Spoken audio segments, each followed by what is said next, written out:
Okay, we're rolling. Part 2 here. Whoop, that's me knocking things over. So what we're going to do here right now is I don't know if you can see it in the background, pouring out just a little bit of flux. Flux is the liquid or paste that helps solder flow. Solder is the basically the metal glue that's going to bind all of this together. So what I'm doing right now is I'm generously fluxing the joint on this. Without flux, this is not happening. So it's important. You can't skimp on it. You can't leave it behind and not do it. You have to get some of this.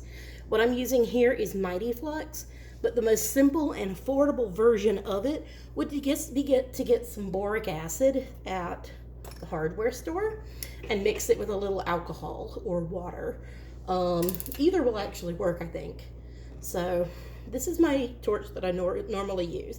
It's a Smith little torch. It's set up to oxygen and propane tanks.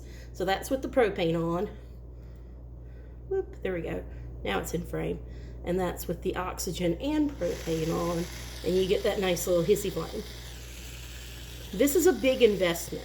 So I'm not using this today for this project. What I'm going to do instead is bring out this. This is, I've just knocked one off. This is the Big Shot Blazer. You can see that, Blazer. And then here's its front bit. I probably should have moved the camera further back, but we've got what we've got at this point, so let's go with it. I gotta get this thing back that I dropped. Here we go. Okay, that's it. So these are actually super easy to use. Let's see. Well, I couldn't actually pull it back any further, and I don't really have anywhere else to put it. So you just turn these on like that. Hit the button, you got a flame. You can turn your flame up and down depending on what you're needing to do. So, because I just touched the flame to it, I'm actually going to move it over so I can kind of show you better what I'm about to do.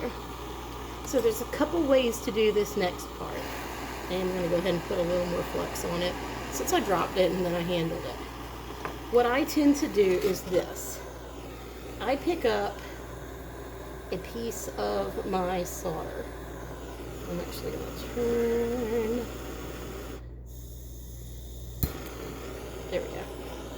I'm going to turn my flame up right here. It may not be that there's enough butane in it, in which case I will actually have to go to my regular torch because this is not wanting to pick up. Hang on. Yeah, and that's just a matter not of the torch not being sufficient for the job, but you see right there on that, I've got that little tiny dot right there that you can see. Yeah, I am gonna have to go to a different torch just because that one's out of butane right now, and I don't know if I have any more butane.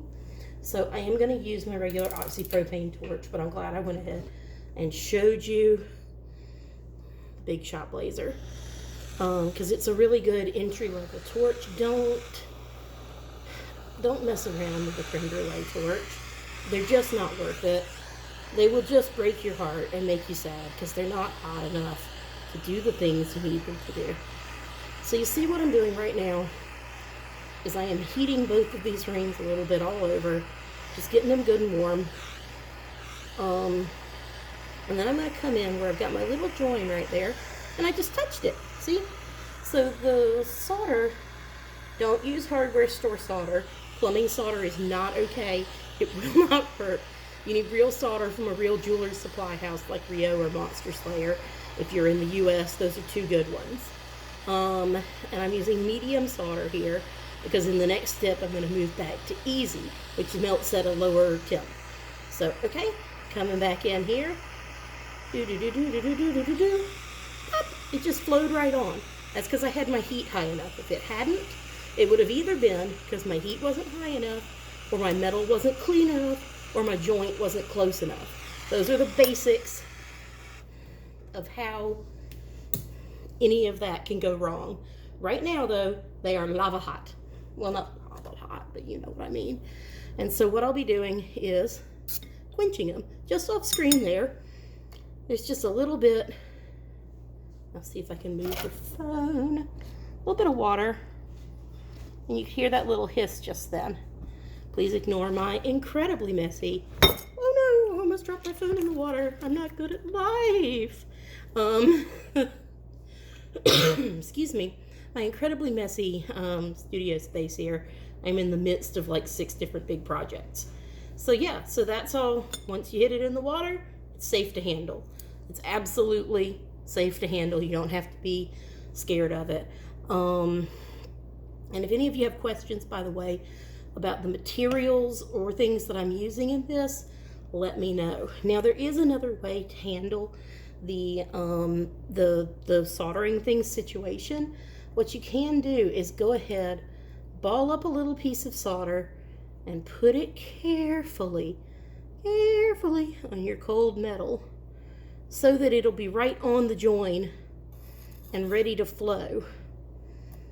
I actually prefer pick soldering, even though a lot of people think it's trickier in a lot of ways. I don't like trying to balance things on cold metal and get that in place. I've just never found that it works very well. So we're gonna go back over to we're traveling through my studio, musical interlude.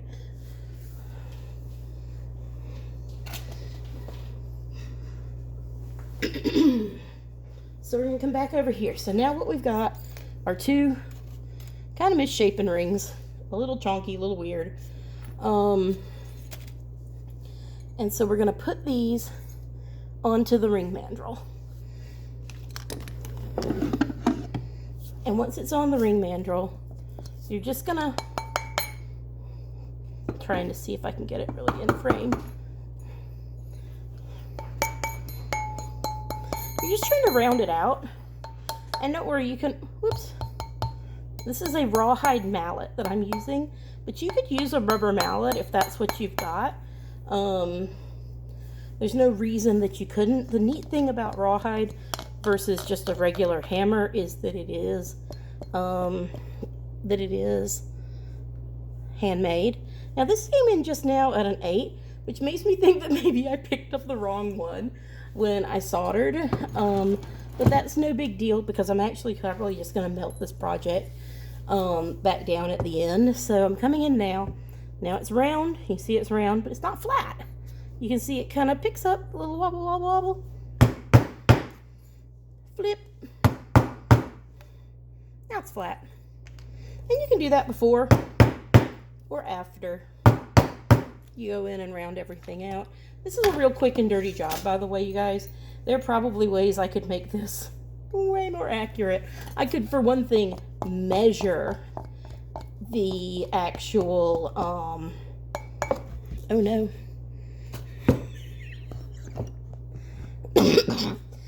If you're into that kind of thing later on, you can tell somebody at the dinner table, today I saw a human disaster try and film the things they do all the time and somehow make it all look like they've never done it before. So now we have 2 flat round, yeah, there we are, 2 flat round rings.